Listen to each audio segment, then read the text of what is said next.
On a la fâcheuse habitude de réduire l'amour à l'une de ses couleurs, alors que sa palette est beaucoup plus riche. Les Grecs l'ont bien compris qui distinguent notamment 8 territoires essentiels au pays de l'amour. Éros ou l'amour érotique.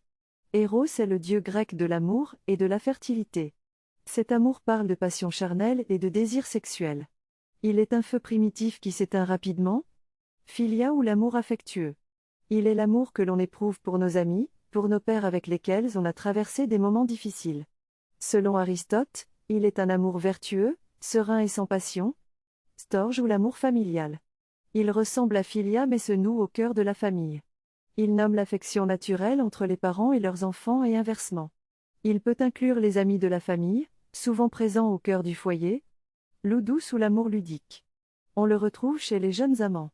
De lui émane légèreté, jeu et pétillance. Il garde l'amour vivant et joyeux. Mania ou l'amour obsessionnel.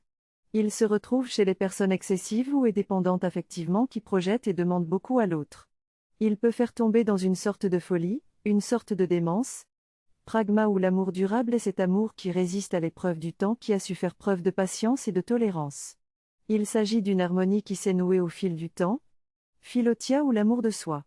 Comment aimer l'autre quand on ne parvient à s'aimer soi-même? Il est un amour de soi sain, doux et généreux qui rend la terre plus fertile. Agapé ou l'amour altruiste. Il est une sorte d'amour spirituel, de charité noble, de bonté aimante envers l'autre. Il est libre de désir et d'attente. Il est accueil inconditionnel. L'amour agapé offre un espace d'accueil puissant, de respect et de possibles incroyables. Il est doux et ferme à la fois. Dans l'accompagnement, il détecte le besoin et crée l'ouverture ou la résistance nécessaire pour que l'évolution ait lieu. L'amour, ce n'est pas tout le temps oui, ça peut être non. Un non pour assurer la protection, le respect, l'apprentissage, de limites ou apprendre à côtoyer et à apprivoiser la résistance, etc.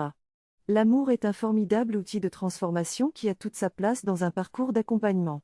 Ce sujet est aussi abordé dans ma conférence dédiée au leadership vertueux. L'amour n'est pas un long fleuve tranquille mais c'est un fleuve nourrissant qui embellit la vie. C'est un pays complexe, vaste et plein de ressources pour celui qui le reçoit comme pour celui qui le donne. C'est tout le bonheur que je vous souhaite.